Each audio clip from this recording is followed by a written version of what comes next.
Semangat pagi, salam, kita bersyukur kasih dan kemurahan Tuhan tetap nyata kita nikmati dan kecap dalam kehidupan ini.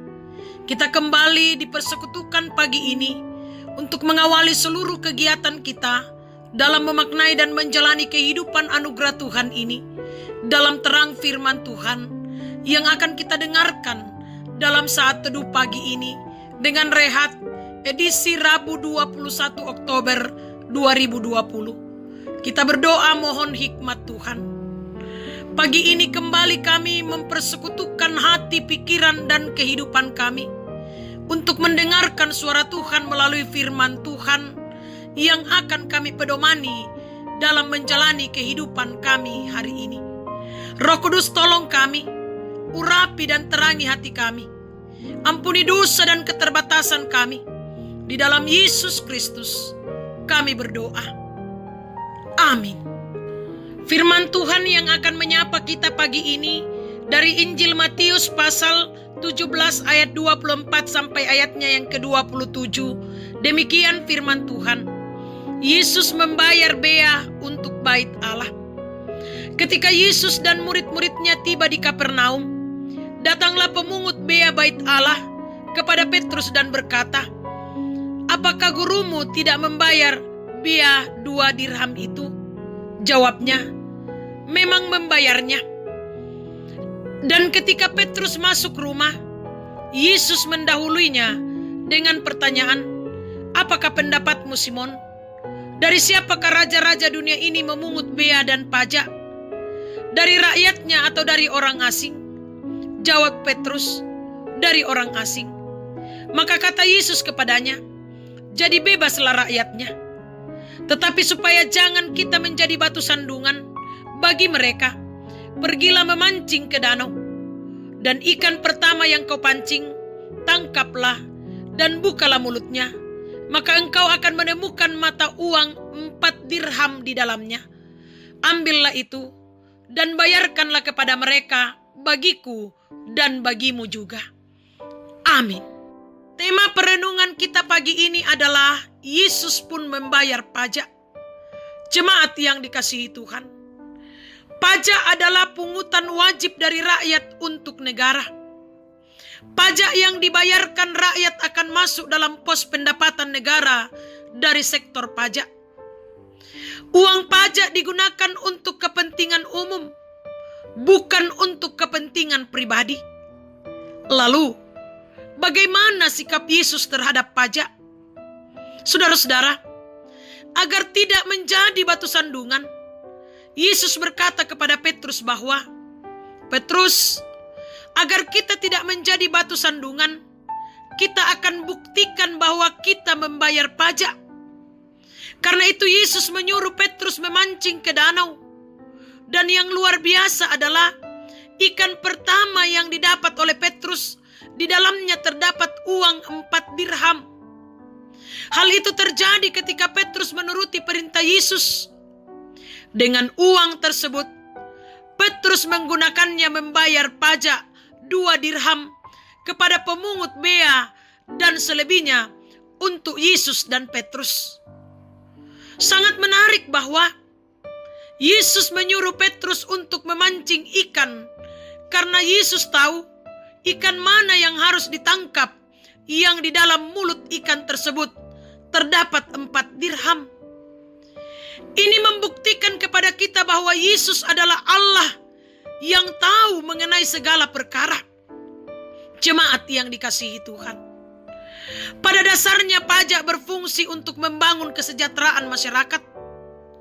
Bahwa dengan membayar pajak berarti kita telah terlibat dalam membiayai kepentingan bersama. Begitu pentingnya pajak sehingga Yesus dan murid-muridnya ikut membayar pajak. Lalu bagaimana dengan kita? Apakah kita merasa terbeban dengan tagihan pajak?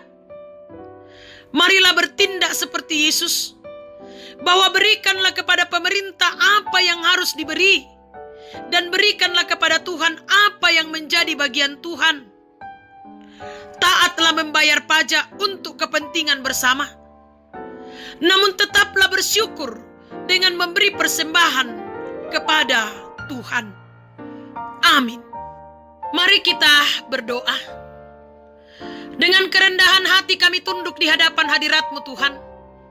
Mensyukuri segala berkat-Mu yang tiada berkesudahan dalam kehidupan kami. Terlebih khusus di pagi yang indah ini, kami kembali diperdengarkan kebenaran firman-Mu. Kiranya kami mampu meneladani Yesus, mencontoh Yesus dalam menghargai dan menghormati pemerintah. Dengan memberikan apa yang menjadi bagian pemerintah dan memberikan kepada Tuhan yang adalah milik Tuhan.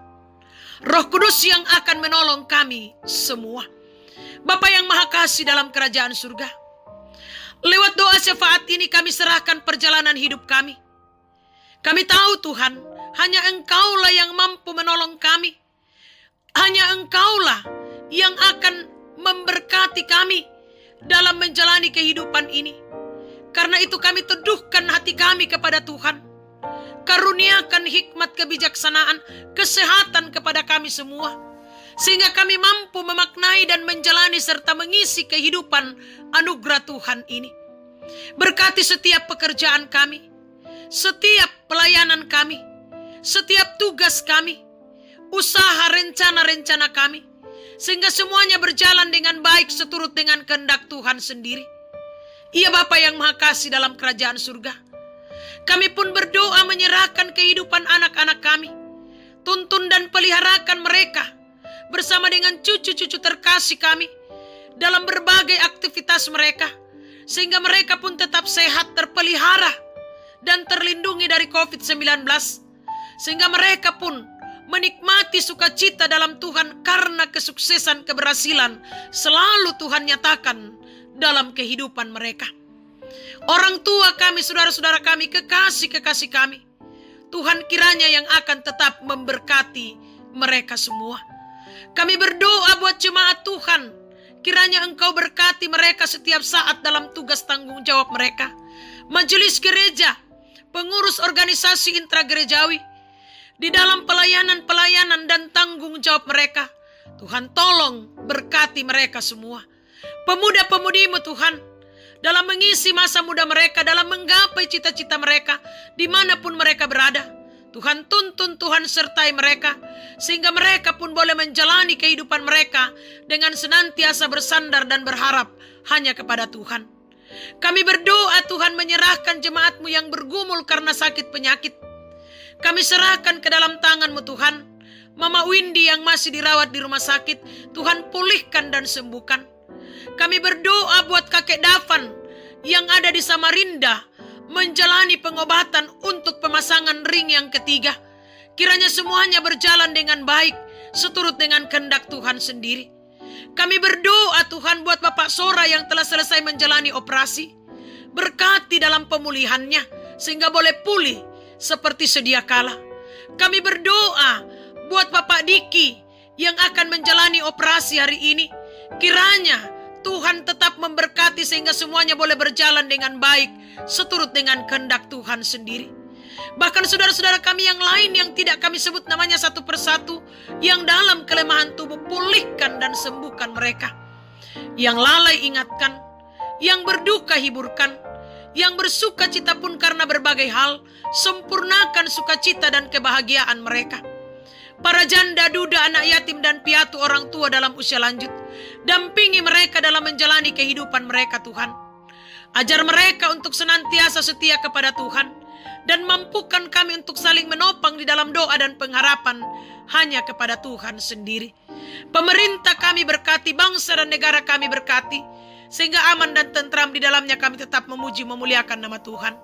Kami berdoa untuk pandemi COVID-19 ini Tuhan, berperkaralah di dalamnya Tuhan. Kami yakin dan percaya bahwa waktu Tuhan adalah yang terbaik dan terindah dalam kehidupan kami. Dan kami percaya bahwa Tuhan sanggup memulihkan kami dari pandemi COVID-19. Beri kesabaran bagi kami menanti waktu Tuhan tersebut. Iya Bapa, berkati perusahaan-perusahaan yang ada di Kota Bontang sehingga tetap berjalan seturut dengan kehendak Tuhan dan tetap menjadi saluran berkat. Berkati akan saudara-saudara kami tim medis yang sedang merawat pasien COVID-19. Biarlah mereka boleh kuat, sehat, dan mampu menjalankan tugas tanggung jawab mereka dengan baik. Saudara-saudara kami yang terpapar COVID-19, kiranya Tuhan yang akan tetap memberkati, sehingga mereka pun boleh menjalani pengobatan dengan penuh semangat.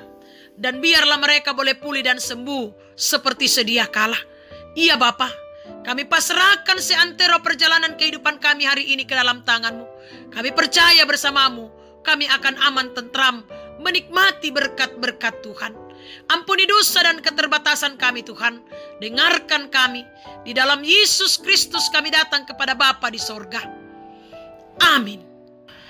Selamat pagi, selamat berjuang, berkarya, bekerja hari ini. Tuhan Yesus memberkati kita semua. Soli Deo Gloria.